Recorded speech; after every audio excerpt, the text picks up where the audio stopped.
भारत को दुनिया के सबसे बड़े लोकतंत्र के रूप में जाना जाता है और इस लोकतंत्र की आत्मा बसती है इसके चुनाव में। हमारे चुनाव का अंपायर है इलेक्शन कमीशन ऑफ इंडिया। हम सबका इस लोकतंत्र पर भरोसा केवल और केवल इसी विश्वास पर टिका होता है कि एम्पायर ईमानदार है। क्या होगा अगर लोकतंत्र के इस एम्पायर की ईमानदारी पर ही प्रश्न चिन्ह लग जाए? अगर ये एम्पायर ही गलत फैक्ट चेक करने लगेगा तो इलेक्शन पर भरोसा करना कैसे मुमकिन होगा? आज हम आपको इलेक्शन कमीशन के 5 फैक्ट चेक दिखाएंगे। बिहार में स्पेशल इंटेंसिव रिवीजन के दौरान लगे आरोपों और राहुल गांधी द्वारा लगाए गए आरोपों का इलेक्शन कमीशन ने फैक्ट चेक किया है, या यूं कहना चाहिए कि इलेक्शन कमीशन ने अपने रेस्पॉन्स को फैक्ट चेक कहा। ऑल्ट न्यूज ने एक एक करके इलेक्शन कमीशन के इन सो कॉल्ड फैक्ट चेक्स का फैक्ट समझने की कोशिश की। उनमें या तो सच नहीं मिला या जवाब नहीं मिला, कुल मिलाकर बस इधर उधर की बातें मिली। स्क्रोल ने 9 अगस्त को रिपोर्ट किया कि बिहार के स्पेशल इंटेंसिव रिवीजन की ड्राफ्ट वोटर लिस्ट जो 1 अगस्त को ईसीआई ने अपनी 2 वेबसाइट्स पर हाई रिजोल्यूशन और डिजिटली सर्चेबल फॉर्मेट में पब्लिश करी थी, उनको बदलकर उसी की लो रिजोल्यूशन स्कैन्ड कॉपी से रिप्लेस कर दिया। आपको इसका थोड़ा संदर्भ बता देते हैं। डिजिटल पीडीएफ में सर्च करना आसान होता है, मतलब किसी भी वोटर को नाम से, उसके वोटर आईडी से या एपिक नंबर से तुरंत ढूंढा जा सकता है, लेकिन लो रिजोल्यूशन वाली स्कैन्ड कॉपी में ये सब नहीं कर सकते।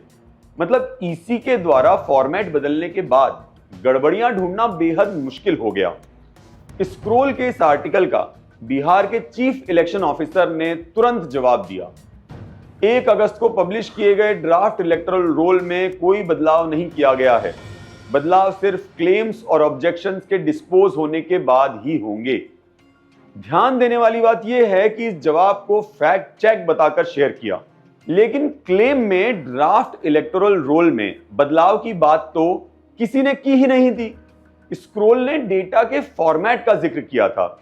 सर्चेबल मशीन रीडेबल फॉर्मेट को स्कैन्ड कॉपी से रिप्लेस क्यों किया, इसका जवाब ईसी ने दिया ही नहीं। बिहार के चीफ इलेक्शन ऑफिसर ने फैक्ट चेक करने की बजाय कुछ ऐसे जवाब दिया जिससे लोग और कंफ्यूज हो गए। 25 जून 2025 से शुरू हुआ बिहार में SIR स्पेशल इंटेंसिव रिवीजन। इस प्रोसेस पर कई सवाल उठे, आरोप लगे, सुप्रीम कोर्ट में सुनवाई हुई, अभी भी चल रही है।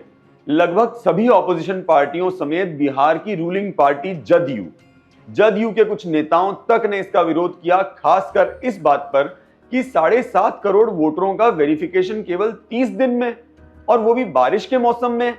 ऐसी हड़बड़ी क्यों, जबकि पिछला समरी रिवीजन इसी साल जनवरी में ही हुआ था। खैर, इलेक्शन कमीशन ने किसी ऑपोजिशन पार्टी की बात नहीं सुनी और ये क्लेम किया कि पूरी प्रक्रिया समय से पहले ही सफलतापूर्वक कंप्लीट हो गई। तो जुलाई में जब बिहार में SIR की प्रक्रिया चल रही थी, तब पत्रकार अजीत अंजुम ने अपनी वीडियो रिपोर्ट्स में यह क्लेम किया कि पटना के फुलवारी एरिया में BLOs इन्यूमरेशन फॉर्म्स पर वोटर्स के साइन खुद कर रहे हैं। बेसिकली SIR प्रोसेस के मुताबिक बिहार के 7 करोड़ 60 लाख मतदाताओं के घर घर जाकर इन्यूमरेशन फॉर्म बांटा जाना चाहिए था और कायदे से हर फॉर्म पर वोटर का साइन होना चाहिए। वोटर लिस्ट को नए सिरे से बनाने की इस इंटेंसिव प्रोसेस को पूरा करने की समय सीमा 1 महीना थी। अपनी वीडियो रिपोर्ट में अजीत अंजुम ने यह क्लेम किया कि BLOs इन इन्यूमरेशन फॉर्म्स पर वोटर्स की जगह खुद दस्तखत कर रहे हैं, जो कि एक कानूनी अपराध भी है। पटना एडमिनिस्ट्रेशन ने सोशल मीडिया पर जवाब दिया कि BLOs केवल मर चुके या परमानेंटली शिफ्ट हो चुके वोटर्स को मार्क करके खुद अपने साइन कर रहे थे, ना कि वोटर्स के। मतलब पटना एडमिनिस्ट्रेशन ने वोटर्स की जगह BLOs द्वारा दस्तखत करने के आरोपों का खंडन कर दिया। इस जवाब को इलेक्शन कमीशन ऑफ इंडिया ने फैक्ट चेक बताकर शेयर किया। ऑल्ट न्यूज ने वेरीफाई किया कि BLOs अपने सिग्नेचर्स नहीं कर रहे थे, बल्कि वोटर्स के नाम ही सिग्नेचर कॉलम में भर रहे थे। और जब यह साफ हो गया कि BLOs खुद का साइन नहीं, वोटर्स का नाम लिखते हुए कैमरे में रिकॉर्ड हो चुके हैं, तो पटना एडमिन ने अपना स्टेटमेंट ही बदल दिया। उन्होंने कहा कि BLOs केवल मर चुके या शिफ्ट हो चुके वोटर्स के फॉर्म्स में उनके नाम लिख रहे थे। दस्तखत नहीं कर रहे थे। वो बात अलग है कि कानून तो इसे भी फॉर्जरी ही मानता है। लेकिन ये कहानी यहां खत्म नहीं हुई। अजीत अंजुम के वीडियो में जिस वोटर के फॉर्म पर साइन करते हुए एक बीएलओ रिकॉर्ड हो गया, वो ईसीआई के सो कॉल्ड फैक्ट चेक के मुताबिक तो या तो जिंदा नहीं होना चाहिए था या फिर शिफ्ट हो चुका होना चाहिए था। लेकिन वो इंसान अपने उसी पते पर मिल गया। पत्रकारों ने वेरीफाई कर लिया। ईसीआई के इस फैक्ट चेक में कई ट्विस्ट तो मिले, लेकिन फैक्ट नहीं मिल पाया। इस केस पर ऑल्ट न्यूज ने एक आर्टिकल लिखा है, जिसे आप हमारी वेबसाइट पर जाकर जरूर पढ़िए। राहुल गांधी ने 7 अगस्त को एक प्रेस कॉन्फ्रेंस में कर्नाटक की बेंगलुरु सेंट्रल लोकसभा सीट की महादेवपुरा असेंबली सेगमेंट का कुछ डेटा दिखाया। इलेक्शन कमीशन पर वोट चोरी का आरोप लगाते हुए क्लेम किया कि 2 वोटर्स आदित्य श्रीवास्तव और विशाल सिंह महादेवपुरा के अलावा उत्तर प्रदेश की 2 अलग अलग जगह की वोटर लिस्ट में भी रजिस्टर्ड थे। ये आदित्य श्रीवास्तव जी हैं। ये महाराष्ट्र में इनका नाम महाराष्ट्र में है, कर्नाटक में है, उत्तर प्रदेश लखनऊ में है और कर्नाटक बेंगलोर अर्बन में 4 बार आता है। Same photo same address. दूसरा नाम दिखाइए, ये है विशाल सिंह। ये कर्नाटक में इनका नाम है, 2 बार कर्नाटक में आता है और 1 बार देखिए ये वाराणसी में साहब वोट कर रहे हैं, वोटर लिस्ट में है।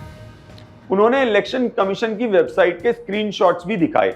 उत्तर प्रदेश के चीफ इलेक्शन ऑफिसर ने तुरंत जवाब देते हुए कहा, ये नाम सिर्फ कर्नाटका की लिस्ट में ही हैं, उत्तर प्रदेश की लिस्ट में नहीं है। उत्तर प्रदेश सीईओ ने अपने जवाब में ये साफ तौर पर माना है कि राहुल गांधी द्वारा दिखाए गए स्क्रीनशॉट्स 16 मार्च 2025 को इलेक्शन कमीशन की वेबसाइट से लिए थे। उसी जवाब में यूपी सीईओ ये भी कह रहे हैं कि 7 अगस्त को ढूंढने पर ये दोनों वोटर आदित्य श्रीवास्तव और विशाल सिंह लखनऊ पूर्व और बनारस कैंट की वोटर लिस्ट में नहीं मिले, केवल कर्नाटक की लिस्ट में ही दिखाई दिए। मतलब राहुल गांधी कह रहे हैं कि 16 मार्च को ये दोनों वोटर्स मल्टीपल लोकेशंस पे रजिस्टर्ड थे। यूपी सीईओ जवाब में कह रहे हैं कि आज 7 अगस्त को नहीं रजिस्टर्ड हैं और इस बेसिस पर उत्तर प्रदेश के चीफ इलेक्शन ऑफिसर ने राहुल गांधी के क्लेम को गलत बता दिया। तुलना ही गलत है, 16 मार्च और 7 अगस्त। खैर, ऑल्ट न्यूज ने लखनऊ पूर्व और बनारस कैंट दोनों की वोटर लिस्ट का ड्राफ्ट रोल और फाइनल रोल डाउनलोड करके वेरीफाई किया। हमें दोनों वोटर्स आदित्य श्रीवास्तव और विशाल सिंह यूपी की इन दोनों जगह की वोटर लिस्ट में मिल गए। सारे डिटेल्स राहुल गांधी वाले स्क्रीनशॉट से पूरे मैच करते हैं। सीईओ के जवाब में और भी गड़बड़ियां मिली। डिटेल्ड रिपोर्ट आप ऑल्ट न्यूज की वेबसाइट पर जाकर पढ़िए। लिंक इस वीडियो के डिस्क्रिप्शन और कमेंट्स में भी है। मतलब इस केस में राहुल गांधी का क्लेम सही था, यूपी के चीफ इलेक्शन ऑफिसर का जवाब गलत होने के साथ ही और भी कई बेसिक कमियों से लैस था, जिससे लगता है कि यह जवाब हड़बड़ी में किया गया काम है। 7 अगस्त को राहुल गांधी ने प्रेस कॉन्फ्रेंस में वोटर लिस्ट में गड़बड़ियों का एक पैटर्न दिखाते हुए इलेक्शन कमीशन पर वोट चोरी और धोखाधड़ी का आरोप भी लगाया। इसमें उनकी फोटो जूम आउट है, इसमें उनकी फोटो जूम इन है। ऊपर देखिए फर्स्ट नेम शकुन, सरनेम रानी। यहां देखिए सरनेम है ही नहीं, फर्स्ट नेम शकुन रानी। और ये देख लीजिए साइड पे इन्होंने 2 बारी वोट किया है। अब इलेक्शन कमीशन ऑफ इंडिया ने जवाब में राहुल गांधी द्वारा लगाए गए किसी भी आरोप का पॉइंट बाय पॉइंट जवाब देने की बजाय कहा, if Rahul Gandhi believes what he is saying is true, he should sign an affidavit. Otherwise, he should stop misleading and drawing absurd conclusions. EC ने लगाए गए आरोपों पर जवाब देने की बजाय राहुल गांधी से एफिडेविट मांगा और अपने इस जवाब को इलेक्शन कमीशन ऑफ इंडिया ने #ECI फैक्ट चेक के साथ शेयर किया। यह भला कैसा फैक्ट चेक हुआ? न क्लेम का कोई जवाब, न कोई सबूत, बस कह दिया कि या तो एफिडेविट दो वरना मान लेंगे कि तुम झूठ बोल रहे हो। लगता है इलेक्शन कमीशन फैक्ट चेक की नई डेफिनेशन लाया है। कांग्रेस ने 10 अगस्त को एक पोस्ट में कहा कि राहुल गांधी ने इलेक्शन कमीशन पर वोट चोरी में भागीदार होने का आरोप लगाया और साथ ही में कुछ डॉक्यूमेंट्स के साथ यह दावा किया कि केवल एक असेंबली सेगमेंट की वोटर लिस्ट में 30,000 इलीगल एड्रेस हैं और 9,000 फॉल्टी एंट्रीज हैं। इलेक्शन कमीशन का जवाब, #ECI fact check, Rahul Gandhi affidavit दे, अदरवाइज उनके क्लेम्स बेसलेस हैं और उन्हें देश से माफी मांगनी चाहिए। इस जवाब को आप किस एंगल से फैक्ट चेक कह सकते हैं? फैक्ट चेक का मतलब होता है कि पहले आप क्लेम आइडेंटिफाई करो जो आपको लगता है कि गलत है या झूठ है, फिर आप चेक करो, इन्वेस्टिगेट करो, वेरीफाई करो और प्रूव करो कि वो गलत कैसे है और उसकी जगह सच क्या है। इसी के जवाबों में ऐसा कुछ भी नहीं है। साफ शब्दों में ये कोई फैक्ट चेक नहीं है। इन 5 केसेस में एक पैटर्न दिखाई देता है। इलेक्शन कमीशन ने फैक्ट चेक के नाम पर केवल फैक्ट से बचने की कोशिश की है।